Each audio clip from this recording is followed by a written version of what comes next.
பார்க்க போறது SRO challenge. Video பிடிச்சிருந்தா லைக் பண்ணுங்க, ஷேர் பண்ணுங்க, மறக்காம சப்ஸ்கிரைபும் பண்ணுங்க. கஷ்டம் தலைமுடி. எஸ்ஆர்ஓவா? எஸ். கண்ணுத்துரு. ஐயோ ராமா, என்ன எஸ் ஆர் நோவா? நோ.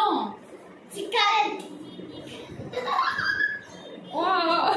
அண்ணே, நீங்க பெரிய ஆளுண்ணே. உனக்கு தெரியுது, நம்ம ஊர் ஜனங்களுக்கு தெரியலையே. இது எல்லாம் எஸ்ஆர்ஓவா? நோ. கண்ணுத்துரு. இந்த மாதிரி எல்லாம் பேச சொல்லி யாரா சொல்லி கொடுக்குறா? எஸ் ஆர் நோவா? எஸ். எஸ். ஐயோ